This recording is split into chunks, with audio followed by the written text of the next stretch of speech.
Welcome everyone to another GAK9 Australia video review.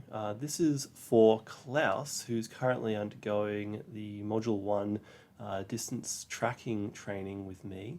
Now, first thing we'll call out here, and Klaus's handler picked this up straight away in our conversation.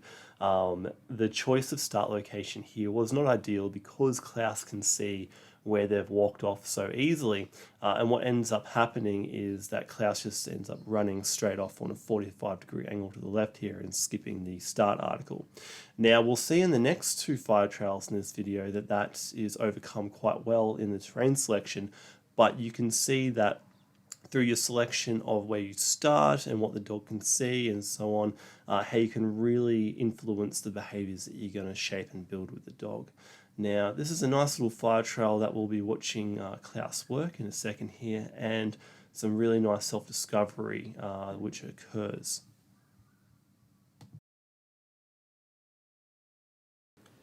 Now, I really like the terrain that we're working here that Klaus's handler has found. Puppies at this age typically are quite impatient, and if we're working in an environment where the odor is not easy to be found or identified, then they have a tendency to get distracted more easily at this point in time. With this type of terrain, what it does is it enables the dog to find the odor with more ease and therefore is more likely to learn to follow it to the end.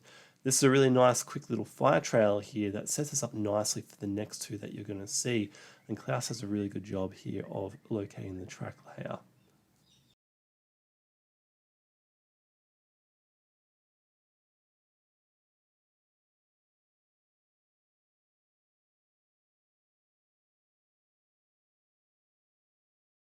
Now, I've sped up the start of this next fire trail just so we're not watching Klaus bark for a full minute as he anticipates getting into this fire trail. Now, this fire trail is an excellent example of teaching without teaching. This is all self-discovery by Klaus as he moves through the terrain on this particularly long fire trail, which I'm really pleased with the graduated approach we're taking here with Klaus as we start to push the distances out. When dogs learn without being shown where the odor is, they understand how to solve problems for themselves and not rely on their handler to show them where the odor is. We can see here Klaus is working beautifully to locate the odor and follow this track all the way through. We can see him learning as he's moving, and you can see he's starting to slow down somewhat compared to, especially at the start of the fire trail where he's moving at lightning speed and moving out of odor. He's starting to slow down and think. And this is without any leash on or teaching him to slow down. This is all him learning for himself the most effective way to hunt for the track layer. And here we see him work in that little scent pool and locate the track layer beautifully. So this next little fire trail really clearly demonstrates how powerful the learning is when we teach dogs without teaching them, so to speak, when we allow them to learn through self-discovery.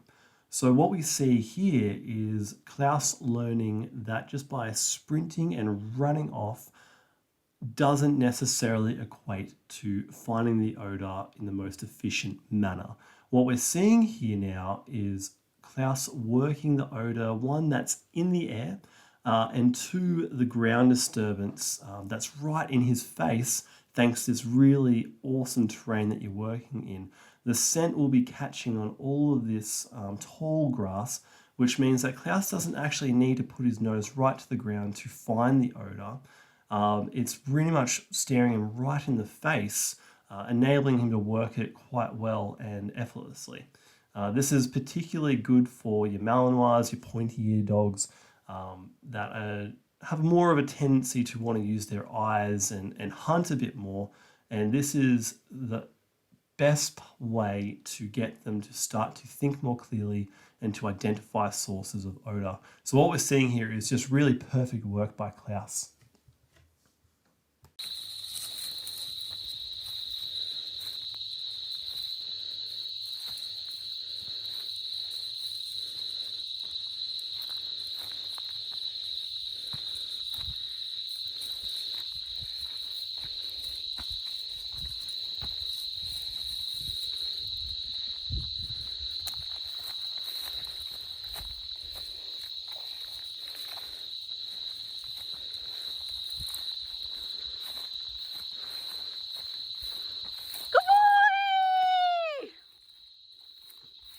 So what's next for Klaus? We're going to move on to modified fire trails now. So what does that mean? What it means is you're going to start the fire trail in the exact same way except for two differences.